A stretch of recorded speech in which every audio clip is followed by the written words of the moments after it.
అంటే నేను హ్యాపీగా జాబ్ చేసుకుంటూ ఉంటే ఇంట్లో వాళ్ళు పెళ్లి సంబంధం చూసారు కదా! ఇంట్లో వాళ్ళ ఇష్ట ప్రకారం పెళ్లి చేసుకున్నాను. మా ఫ్యామిలీ వచ్చేసి బెల్లారిలో ఉంటారండి. చాలా లాంగ్. కానీ మేము జాబ్ ఇక్కడ చేస్తాం కాబట్టి హైదరాబాద్‌లో హస్బెండ్‌తో పాటు ఉన్నాను. ఓకే. బట్ పెళ్లైనప్పటి నుంచే ఇంకా డైలీ వచ్చి టార్చర్ చేయడము, కొట్టడము, లేట్ నైట్ ఇంటికి రావడము. అది ఇంకా ఇది చెప్పొచ్చో లేదో తెలీదు కానీ, అసలు భార్యకి నాతో ఫిజికల్ గా కలవడం ఇష్టమో లేదో అని కూడా కనుక్కోడు. ఫిజికల్ గా వచ్చి సినిమాలో చూపిస్తారు కదా రేప్ చేసినట్టు వచ్చి బలవంతంగా చేసేవాడు. ఈవెన్ ఎంత టార్చర్ ఉండేదంటే తను గుట్కాలు, సిగరెట్లు అన్ని తాగి అవి నములుకుంటూనే నాతో ఉండేవాడు. అది ఎవరికి చెప్పుకోవాలో కూడా అర్థం కాకపోయేది. సువర్చల ఇంట్లో ఎవరెవరు ఉంటారండి? హైదరాబాద్ లో ఉన్నప్పుడు నేను మా వారు మాత్రమే ఉండేవాళ్ళము. ఇంకా నైట్ ఏ టైం పడితే ఆ టైం ఫ్రెండ్స్ ని తీసుకొచ్చి నాకు అది వండి పెట్టు, ఇది వండి పెట్టు, నువ్వు ఇప్పుడు చేస్తావా లేదా. మ్యారేజ్కి ముందు ఇతని గురించి నీకు ఎంత అవగాహన ఉందమ్మా? అంటే పెళ్లికి ఎంగేజ్మెంట్కి పెళ్లి చూపులకి మధ్యన ఎంత గ్యాప్ ఉందమ్మా? అంటే మా ఎంగేజ్మెంట్ కూడా అవ్వలేదన్నమాట. ముహూర్తాలు పెట్టుకున్నారు, ఎంగేజ్మెంట్ వద్దు అని చెప్పి డైరెక్ట్ గా పెళ్లి చేశారు. యాక్చువల్లీ ఇంకో విషయం ఏంటంటే అతనికి పెళ్లికి ముందే ఒక ఎంగేజ్మెంట్ క్యాన్సిల్ అయిపోయిందంట. ఎంగేజ్మెంట్ అయిపోయిన తర్వాత పెళ్లి క్యాన్సిల్ అయిపోయింది. ఆ విషయం ఊర్లో వాళ్ళందరికీ తెలుసు కానీ మాకు చెప్పలేదు. అంటే అబ్బాయి ఏమన్నా ఇప్పుడు మేము అడిగితే అబ్బాయి మంచోడే అనుకున్నామమ్మా, ఇంత దారుణంగా చేస్తాడని అనుకోలేదు మేము. ఎవరిని అడిగారు సువర్చల మీరు? అంటే అబ్బాయిది మాది ఒకటే ఊరు. అంటే ఈ కోవిడ్ లాక్డౌన్ వల్ల మేము ఇంటికి వెళ్ళిపోవాల్సి వచ్చింది. అక్కడే ఉంటున్నాము. వాళ్ళు మేము ఒకటే ఊరు, అంటే పక్క వీధి, అంటే కొంచెమే గ్యాప్ అన్నమాట వాళ్ళ ఇంటికి మా ఇంటికి. ఓకే. ఏం చేస్తుంటాడు అతను? Software engineer. ఓకే. మీ ఇద్దరు ఏజ్ గ్యాప్ ఎంతమ్మా? నువ్వు 24 అన్నారు, అతను ఎంత వయసు? నాకంటే 1 year పెద్ద. ఓకే, 1 year పెద్ద. ఇంతకుముందు అతను ఎంగేజ్మెంట్ మ్యారేజ్ వరకు కూడా ఎందుకు వెళ్ళలేదు అన్నది మనకి ఏమైనా ఇప్పటికైనా ఏమైనా తెలిసిందమ్మా? ఏమైనా ప్రత్యేకమైనటువంటి కారణాలు ఏమైనా ఉన్నాయా? అదేమి చెప్పలేదన్నమాట. అంటే మాకు తెలిసింది ఎప్పుడు నాకు ఇదంతా అవుతుంది, నేను ఇంటికి వెళ్ళిన తర్వాత మాకు ఇష్యూస్ అవుతున్నాయని తెలిసిన తర్వాత అప్పుడు వేరే చుట్టాలు వచ్చి ఇట్లా అయ్యిందంట అని చెప్పారు. అయితే మా పేరెంట్స్ అడిగారనమాట, ముందు చెప్పుంటే మేము చేసేవాళ్ళం కాదు కదమ్మా, మరి ఎందుకు చెప్పలేదు ముందు అని వాళ్ళు అడిగారు. వాళ్ళు ఏం చెప్పలేదు మాకు. మ్యారేజ్ అయినటువంటి అంటే ఫస్ట్ ఫ్యూ డేస్ నుంచి ఈ యొక్క డిఫరెన్స్ కనిపించిందా, లేదంటే ఒక 2-3 నెలల తర్వాత మొదలు పెట్టాడా? ఆస్తిపాస్తుల గొడవలు కానీ కట్న కానుకల విషయాల్లో ఏమన్నా గొడవలు ఉన్నాయా? ఇంకేమన్నా అలాంటివి ఏమైనా ఉన్నాయమ్మా? అంటే స్మూత్ గానే ఫ్యూ నడిచిందా? డేస్ నుంచే స్టార్ట్ చేశాడు. బట్ హైదరాబాద్ లో ఉన్నాం కదా, పేరెంట్స్ కి చెప్పి బాధ పెట్టడం ఎందుకని నేను అడ్జస్ట్ అవుతూ వచ్చాను. ఇంకా లాక్డౌన్ వల్ల ఇంటికి వెళ్ళడము, పక్కనే ఉండడము, ఎవరైనా ఇంటికి వచ్చినప్పుడు అమ్మగారి ఇంటికి వెళ్తే ఫోన్ చేసి నువ్వు మీ అమ్మగారి ఇంట్లోనే ఉంటావా రావా అని చెప్పి ఇంటికి వెళ్ళిన తర్వాత కొట్టడము, ఇవన్నీ చేసేవాడు. ఇంట్లో అప్పటికి నేను చెప్పలేదు కానీ ఒక ఇష్యూ వల్ల నేను అతనితో నన్ను బాగా కొట్టడం వల్ల నేను ఇంటికి వచ్చేసాను. ఇంటికి వచ్చిన తర్వాత 3 months అయినా సరే నాకు ఒక కాల్ కానీ మెసేజ్ కానీ ఏమీ లేదు. కనీసం వస్తావా ఇంటికి అని కూడా అడగలేదు. దాని తర్వాత నేను ఇంకా మళ్ళీ వెళ్ళి ఇంకా పేరెంట్స్ ఏంటంటే మనము బ్రాహ్మణ్స్ కదమ్మా, మనము ఇట్లా రాకూడదు, నువ్వు ఎంతైనా అడ్జస్ట్ అయి ఉండాలి, తప్పదు అని చెప్పి మాట్లాడుతున్నారు. ఇంట్లో ఉంటే నువ్వు వెళ్ళు అని చెప్పి వాళ్ళు బరువుగా ఫీల్ అవుతున్నారు. అక్కడికి వెళ్తే టార్చర్, ఇప్పుడు మెంటల్ గా టార్చర్, ఫిజికల్ గా టార్చర్. అదే ఇష్టం లేకుండా ఎవరు ముట్టుకున్నా మనకి ఉంటది, భర్త కూడా ఇష్టం లేకుండా ముట్టుకుని టార్చర్ చేస్తుంటే ఎలా ఉండాలి నేను? కాదు సువర్చల, మీ మీద అతనికి ఏదైనా అనుమానం ఉన్నట్లుగా మీకు తెలిసిందా ఎక్కడైనా? ఆ కోణం ఏమన్నా ఉందా? అనుమానం అన్నట్టు ఏం బిహేవ్ చేయడు. వస్తాడు ఇంకా తన ఇష్టం అన్నమాట, నాకు ఇది కావాలి, నువ్వు చేస్తావా లేదా అంతే. ఇంకా ఎందుకు చేస్తున్నావు అంటే నా ఇష్టం, డ్రింక్ ఇలానే చేస్తాడు, మాట్లాడతాడు. డ్రింక్ చేస్తాడు, హెవీగా డ్రింక్ చేస్తాడు. డ్రింకే కాదు ఈవెన్ గుట్కాలు అలానే నమ్ముతూ అలానే వస్తాడు ఇంట్లోకి. అసలు నాకు సిగరెట్ ఎవరైనా దూరంగా తాగుతుంటే కూడా అలా అసలు అక్కడ ఉండను, ఆ చుట్టుపక్కల కూడా ఉండను. అలాంటిది స్మెల్ మళ్ళీ నన్ను వచ్చి ఫిజికల్ గా చేయడము, 2 days వరకు చాలా నరకం అనుభవిస్తాను. మీ అత్తవారింట్లో ఏమన్నా మీరు ఈ విషయాన్ని ఎక్స్ప్రెస్ చేసే ప్రయత్నం చేశారా సువర్చల? చెప్పాను, వాళ్ళు కూడా ఏం మాట్లాడట్లేదు. వాళ్ళ అబ్బాయికే సపోర్ట్ చేస్తున్నారు. ఉండాలమ్మా, అడ్జస్ట్ అవ్వాలి, ఏం చేస్తావు, మొగుడంటే పడుండాలి, ఎందుకు పెళ్లి చేసుకున్నావు కదా, భరించు, ఏం చేస్తావు అని మాట్లాడుతున్నారు. మళ్ళీ ఏమో ఇప్పుడు కొత్తగా స్టార్ట్ చేసింది ఏంటంటే, ఇంటికి వెళ్ళిన తర్వాత నుంచి నాకు కట్నం తెచ్చివు, నాకు 10 లక్షలు తెచ్చివు, నాకు ఇప్పుడు కావాలి, మీ డాడీని అడుగు, మీ అమ్మని అడుగు. ఇంకెంత దారుణం అంటే, మాది జాయింట్ ఫ్యామిలీ. మా ఇంట్లో మా మామ కొడుకు నాకు మరత అవుతాడు. నువ్వు మా మామ కొడుకుతో తిరుగుతున్నావు, చెట్టాపట్టాలు వేసుకుంటున్నావు, వాటితో ఏం చేస్తున్నావు అని కొత్తగా ఇప్పుడు స్టార్ట్ చేశాడు. కాదు డాక్టర్ గారు, ఇప్పుడు సువర్చల చెప్పిన దాన్ని బట్టి వింటుంటే అన్ని లక్షణాలు కనిపిస్తున్నాయి అతని వైపు. ఒకవైపు మనం గనక వింటున్నాం కాబట్టి నీ సైడ్ నుంచి ఏదో ఒక ప్రొవోకింగ్ ఇష్యూ వల్ల మనిషి ఇలా మారినట్టు అనిపిస్తుందా, లేదా నేచరే మనిషిది ఇలాంటిది నేను అంటారా? అసలు ఏమి చేయలేదు. పెళ్లి వరకు హ్యాపీగా పెళ్ళయింది, ఎంత హ్యాపీగా ఉంటది అనే సెన్స్ అంటే, ఇంట్లో ఇష్టమైన పెళ్లి నేను చేసుకున్నాను, హ్యాపీగా ఉందాము, హ్యాపీగా లీడ్ చేద్దాము అనే సెన్స్ లో నేనున్నాను. కానీ అయిన తర్వాత మొత్తం నా లైఫ్ అనేది చేంజ్ అయిపోయింది. అడ్జస్ట్ అవ్వు అంటున్నారు. ఎన్ని రోజులు అడ్జస్ట్ అవ్వాలి, ఎంతకాలం అడ్జస్ట్ అవ్వాలి? నువ్వు మానసికంగానే కాదు, ఫిజికల్ గా, శారీరకంగా కూడా నన్ను హింసిస్తూ ఉంటే ఎన్ని రోజులు భరిస్తాము? ఎట్లా అంటే, తను ఫిజికల్ గా చేసిన తర్వాత 2 రోజులు నేను లేవలేను, పెయిన్స్ నరకం ఉంటుంది, ఎట్లా భరించాలి? ఊరుకోండి సువర్చల.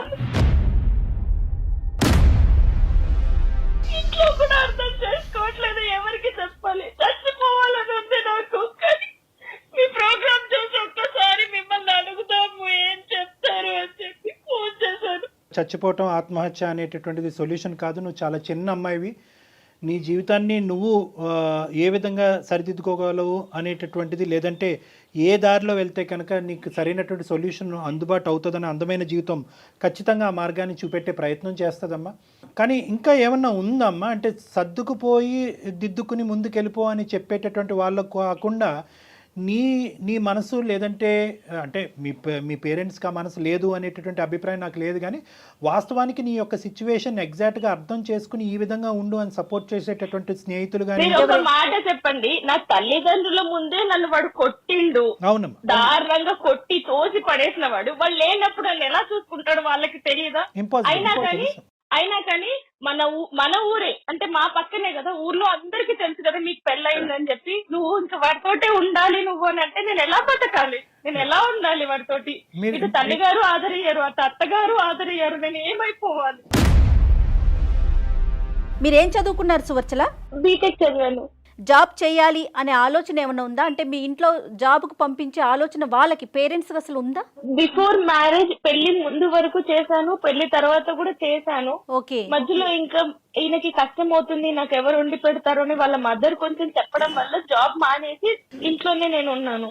ఓకే. ఇంట్లోనే ఉన్నాను. అమ్మ మీరు ఎంతమంది అమ్మా? అక్క చెల్లెలు ఎంతమంది అమ్మా మీరు? మేము ఇద్దరం అండి. మీరిద్దరే. మరి నీకేమన్నా అనిపించిందమ్మా అంటే నీ పెళ్లి చేసేటటువంటి దాంట్లో కొద్దిగా ఎంక్వైరీస్ కానీ, లేదంటే కొద్దిగా క్షుణ్ణంగా విశ్లేషించిన తర్వాత ఒక అబ్బాయిని వెతికి పెళ్లి చేసినట్టుగా నీకు అనిపించిందా?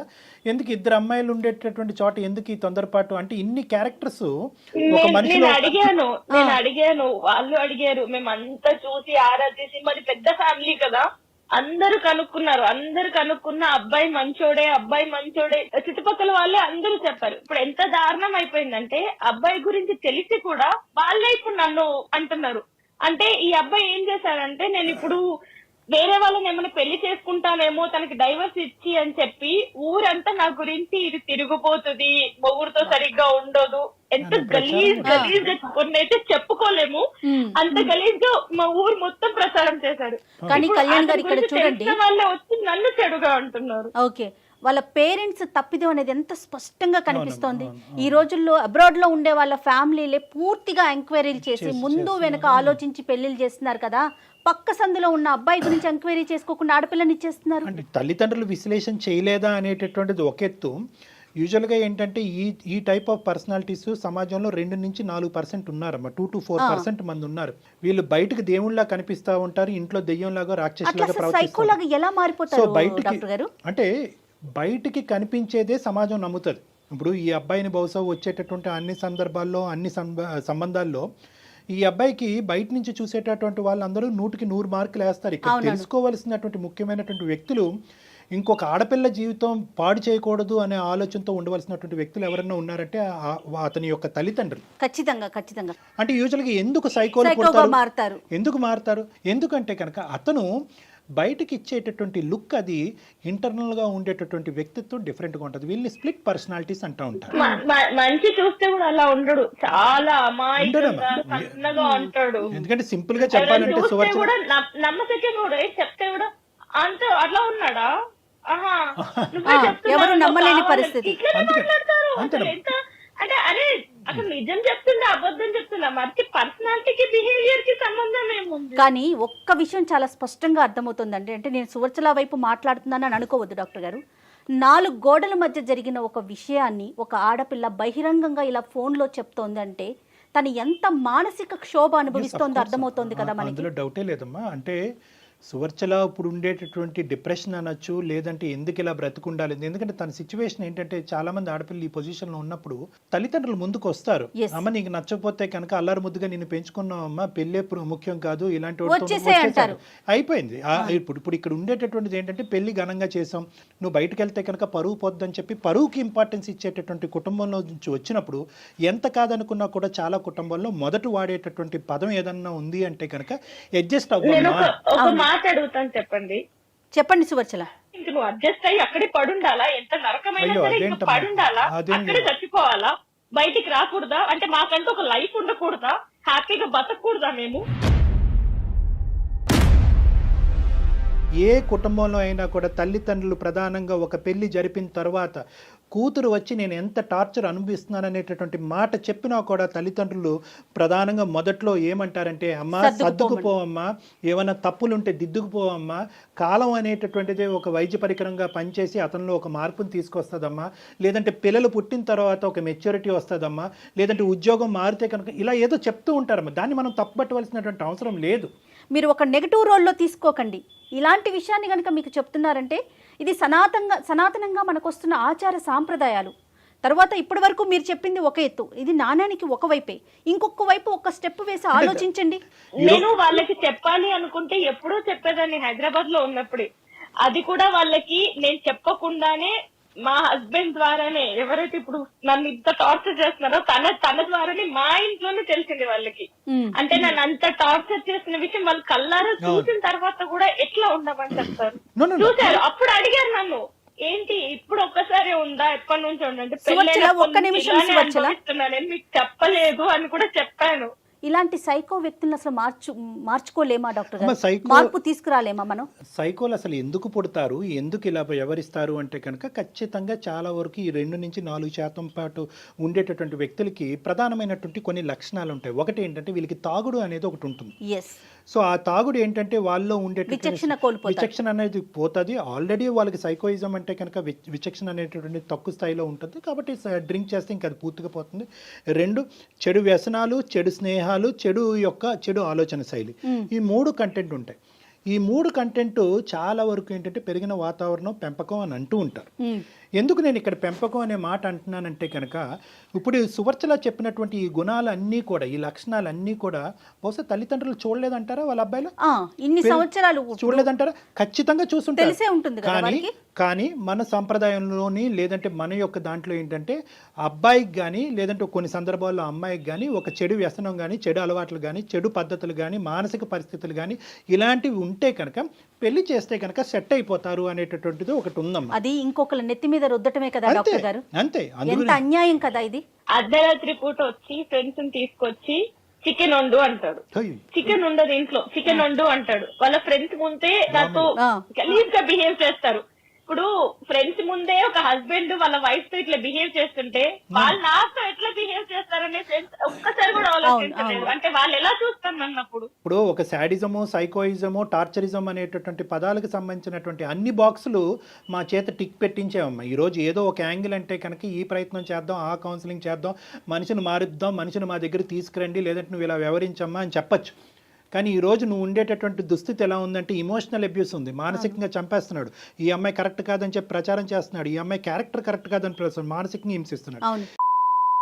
అంటే భార్యాభర్తలకు సంబంధించినటువంటి సంబంధంలో ఈ అమ్మాయిని మెరైట్ అంటారు దీన్ని. ఇప్పుడు ఆ అమ్మాయి చెప్పింది ఏంటంటే ఫిజికల్ అబ్యూస్ కూడా, ఎస్ అంటే చిన్న వాటికి నా మీద చేయి చేసుకుంటున్నాడు. అంటే ఇక్కడ మనం ఈ రోజు ఇక్కడ కూర్చుని బహుశా సువర్చల తన భర్తకు సంబంధించినటువంటి కొన్ని మంచి విషయాలు చెప్పట్లేదేమో అని అనుకోవటానికి ఒక అవకాశం ఉంది. కానీ ఎన్ని చెప్పినా కూడా ఇన్ని గుణాల ముందు అతని యొక్క మానసిక పరిస్థితి, అతని వ్యక్తిత్వం చాలా పూర్తిగా దిగజారినట్టు. అయితే ఒక్కటన్నా మంచి లక్షణం ఏమన్నా చెప్పగలుగుతారా సువర్చల మీరు అతని వైపు నుంచి? అంటే నువ్వు ఏమీ లేదు, పెళ్ళైనప్పటి నుంచి మేము కలిసి ఉన్నప్పటి నుంచి నాకు రోజు ఏడుపు, ఎవ్వరికి, ఎందుకంటే ఇద్దరమే ఉండేది. ఊర్లో అమ్మ వాళ్ళు ఉన్నారు, వాళ్ళకి ఫోన్ చేసి చెప్పలేను, ఏ ఫ్రెండ్ కి చెప్పలేను, ఎవ్వరికి చెప్పక నేను నరకం అనుభవించి, నిజంగా అందరు అంటారు కదా లాక్డౌన్ కొందరికి నష్టం చేసిందని చెప్పి, నాకు నిజంగా మేలు చేసింది. ఎందుకంటే లాక్డౌన్ వల్ల నేను మా అమ్మ వాళ్ళ ఇంటికి వెళ్ళాను, అతని గురించి నిజం తెలిసింది. అయినా కూడా నాకు కష్టాలు అనేవి తప్పలేదు. నేనేం చేయాలి? ఇక నాకు చావే నా గతి. లేదు లేదు సువర్చల, అసలు ఎప్పటికీ అలాంటి ఆలోచనే పెట్టుకోవద్దు దయచేసి. Suvarchala, without any second thought get out of this marriage అమ్మా, come out of this marriage. ఎందుకంటే ఏం చేయాలి? నో ఇది ఏంటంటేనమ్మా, బేసికలీ ఇక్కడ నువ్వు ఏడవటం, చనిపోవటం, లేదంటే చంపబట్టం, ఈ మూడు అంశాల్లో ఏదో ఒకటి జరుగుతుందమ్మా నీ జీవితంలో. ఇటువంటి వ్యక్తి కాదు కళ్యాణ్ గారు, ఒక్క నిమిషం వాళ్ళ పేరెంట్స్ తో మాట్లాడించే ప్రయత్నం చేయలేమా? చేయవలసినటువంటి ప్రయత్నం ఏదన్నా తల్లిదండ్రుల ద్వారా చేయాలి అనేటటువంటి ఆలోచన తనుకుంటే ఖచ్చితంగా చేయాలి. కానీ తన నిర్ణయం మీద తను నిలబడేటటువంటి శక్తి సామర్థ్యాలు తను పెంపొందించుకోవాలి. నువ్వు ఒక నిర్ణయం తీసుకొని నేను అబ్బాయితో విడిపోతాను అన్నా కూడా, నువ్వు విడిపోతే మేము చచ్చిపోతాము. ఒకటి సువర్చల అమ్మ, you cannot satisfy 100% of the people 100% of the time. ఈ ఈక్వేషన్ ఎప్పటికీ గుర్తుపెట్టు. 100% అందరినీ అన్ని సందర్భాల్లో సంతోష పెట్టగలిగేటటువంటి కెపాసిటీ, అనుభవం, వయస్సు నీకు లేవు. తల్లిదండ్రుల దగ్గర నుంచి బ్లాక్మెయిల్ వచ్చినా, ఏది వచ్చినా, ఇది నీ జీవితానికి సంబంధించినటువంటి అంశం. ఒక్కసారి అర్థం కానటువంటి తల్లిదండ్రులకి 2 సార్లు చెప్పు. నీ ద్వారా అర్థం కానటువంటి తల్లిదండ్రులకి నీ ద్వారా నీకు సంబంధించినటువంటి వ్యక్తుల ద్వారా చెప్పేటటువంటి ప్రయత్నం చేయి. సోషల్ అబ్యూజ్ అంటే ఏంటో వాళ్ళకి విడమర్చి చెప్పు. అబ్యూజ్ అంటే ఏంటి అన్నది వాడికి విడమర్చి చెప్పు. ఇమోషనల్ అబ్యూజ్ ఏంటి అన్నది విడమర్చి చెప్పు. ఫిజికల్ అబ్యూజ్ అన్నది ఏంటి విడమర్చి చెప్పు. ఎందుకు అంటే కనుక చాలా సందర్భాల్లో నేను ఇందాక అన్నట్టుగా అడ్జస్ట్ అయ్యి వేచి చూడు అనేటటువంటి పదం ప్రతి కుటుంబంలో ప్రతి తల్లిదండ్రులు వాడేటటువంటిది. కానీ ఇక్కడ చూడవలసింది ఏంటంటే డ్యూరేషన్ ఆఫ్ టైం. అంటే కేవలం సంవత్సరంకే ఈ అమ్మాయి ఎలాంటి నిర్ణయం అనేటటువంటి అంశానికంటే ఇక్కడ ప్రధానంగా చూడవలసింది ఏంటంటే Suvarchala, the intensity of the torture and the quality of the torture. అంటే అన్ని రంగులు, అన్ని హంగుల్లో ఒక మనిషి భరించలేక ఈరోజు సువర్చల మనతో ఇలా ఫోన్ చేసి మాట్లాడుతుంది అంటే కనుక అందమైన జీవితాన్ని ఈ వేదిక ఉండటం వల్ల అమ్మాయి ఫోన్ చేసి చెప్తుంది. లేదంటే ఈ అమ్మాయి ఈ రోజు ఇంకో ఆత్మహత్య ధోరణం, ఇంకో పనికి పూనుకోలేదు అనేది గ్యారంటీ లేదు కదా. అవును. సొల్యూషన్ ఏం చెప్తారు ఫైనల్ గా చెప్పండి. Know the thing is Suvarchala, ఇక్కడ సొల్యూషన్ ఈజ్ స్ట్రైట్ ఫార్వర్డ్ అమ్మా. ఇక్కడ ఏంటంటే అన్ని కెపాసిటీస్లో అన్ని విధాలుగా అమ్మ Suvarchala, are you there? Okay అమ్మ, నువ్వు గుండె నిబ్బరం చేసుకుని ధైర్యంగా ఉండమ్మా. ఎందుకంటే ఈ రోజు నీకు బోల్డ్ అంత భవిష్యత్తు ఉంది. నీకేమి బరువు బాధ్యతలు, రెస్పాన్సిబిలిటీస్ అంటూ ఏమీ లేవు. మీ ఇద్దరు లక్కీగా నువ్వు ఏదైనా సంతోషపడవలసినటువంటి అంశం ఉంది అంటే కనుక సంవత్సరం అయిన తర్వాత ఇప్పటికీ నువ్వు ప్రెగ్నెంట్ కాకపోవటం అన్నది నువ్వు చేసుకున్నటువంటి అదృష్టం. లేదంటే ప్రెగ్నెన్సీ అదే హ్యాపీ ఫీల్ అవుతాను, బట్ నేను కంప్లీట్ బ్లాంక్ అయిపోయాను. నా మైండ్ అనేది పని చేయట్లేదు. అందుకే నేను మీకు మెయిల్ చేశాను. నేను ఏంటి అర్థం కాక అసలు చాలా మంచి పని చేశారు సువర్చల, నిజం చెప్తున్నాను కదా. ఎందుకంటే ఇప్పుడు కళ్యాణ్ గారు చెప్పినట్లుగా డెఫినెట్ గా ఒక పాజిటివ్ డెసిషన్ తీసుకోండి. మీరు చదువుకున్నారు, సొసైటీ ఏంటో మీకు తెలుసు, ఫ్రెష్ గా స్టార్ట్ చేసేయండి. అంతేగాని వీళ్ళేమనుకుంటారో వాళ్ళేమనుకుంటారో ముందు వెనక ఆలోచించొద్దు. మీ జీవితం మీ చేతుల్లోనే ఉంది. మీరు ఇంకా చిన్న వయసులోనే ఉన్నారు. ఇది ఒక పీడకల్లా మర్చిపోవాలి అనేటటువంటి ఉద్దేశం మా అందరికీ ఉంది. కాబట్టి ఎటొచ్చి మీకు ఏదైనా అడ్డం ఉంది అంటే కనుక ఏ విధంగా మీ తల్లిదండ్రుల్ని కన్విన్స్ చేయాలి అన్నది ఒక్కటే ఇక్కడ మీ సమస్య. కాబట్టి మీరు ఇమోషనల్గా ఉన్నారు. చాలా ఇమోషనల్గా ఉండటం వల్ల ఏమవుతున్నారంటే మీరు అనుభవించినటువంటి కంటెంట్ ఏదైతే ఉందో అది మీ పేరెంట్స్కి సరిగ్గా కమ్యూనికేట్ చేయలేకపోతున్నారేమో. కన్ఫ్యూజ్. వయసు చిన్నదమ్మా, అనుభవం చిన్నది. 1 సంవత్సరం అన్ని రకాలుగా చెప్పాను, వినట్లేదు. ఇప్పుడు వాళ్ళు వినకపోతే నేనేం చేయాలి? ఇంకెంత పచ్చిగా చెప్పాలి? పేరెంట్స్ కి ఎవరైనా అంత పచ్చిగా చెప్తారా? అరే నా మొగుడు ఇలా చేస్తున్నాడు అని చెప్పి ఎవరైనా చెప్పుకుంటారా? ఆయన చెప్పినా కూడా వినట్లేదు. అమ్మ ఇక్కడ ఏదన్నా కూడా you have to take a stands అమ్మ. నేను సింపుల్గా చెప్తున్నాను, నువ్వు గుండె నిబ్బరం చేసుకుని ధైర్యంగా ఉండు. తల్లిదండ్రులకు చెప్పేటటువంటి విధాలుగా అన్ని విధాలుగా నువ్వు ప్రయత్నం చేయి. ఎవరైతే కనుక వాళ్ళ మాట వింటారో వాళ్ళ ద్వారా చెప్పేటటువంటి ప్రయత్నం చేయి. లాస్ట్ అండ్ ఫైనల్ నువ్వు ఇంకొకటి కూడా చెప్తానమ్మా, బహుశా నీ తల్లిదండ్రులకి నువ్వు కన్వే చేసిన తర్వాత మీ తల్లిదండ్రులు అటువైపు తల్లిదండ్రులు ముందుకొచ్చి జస్ట్ ఫర్ దేర్ సాటిస్ఫాక్షన్, వాళ్ళ సంతోషం సంతృప్తి కొరకు మీరిద్దరూ మ్యారేజ్ కౌన్సిలింగ్కి వెళ్ళి ఒక్కసారి ఆఖరి అవకాశం ట్రై చేయండి అని చెప్తే దానికి కూడా నేను రెడీగా ఉన్నానమ్మా. అది కూడా నువ్వు ఏకీభవించి నువ్వు ఇలా వెళ్దాము, ఇది ఒకసారి ట్రై చేద్దాం అనే ఉద్దేశం నీకు ఉంటే కనుక will try that, otherwise will close that door also. Second కాకుండా ఫస్ట్ చెప్పారు కదా కొత్త లైఫ్ స్టార్ట్ చేయమని. ఓకే అమ్మా, all the best. Convince All the very best, Suvarchala. చేయడానికి డెసిషన్ తీసుకుంటాను. అలాగే తల్లి, అలాగేనమ్మా, షూర్. మీ పేరెంట్స్ కి ఎవరు చెప్తే వింటారో వాళ్ళతో చెప్పించే ప్రయత్నం చేయండి సువర్చల. రైట్, అదే ట్రై చేస్తాను. అంటే మీరు మాట్లాడిన తర్వాత కొంచెం చిన్న హోప్ వచ్చింది. Very good. కంటిన్యూ చేస్తాను. Thank you so much. Good luck. కాల్లోనే కాదు సువర్చల, మీకు ఎప్పుడు ఎలాంటి అడ్వైస్ కావాలన్నా కూడా డెఫినెట్ గా మాకు పర్సనల్ గా మీరు మెయిల్ చేయొచ్చు. ఓకే అండి, thank you. Thank you Suvarchala. God bless you అమ్మా, ఆల్ ద బెస్ట్ తల్లి.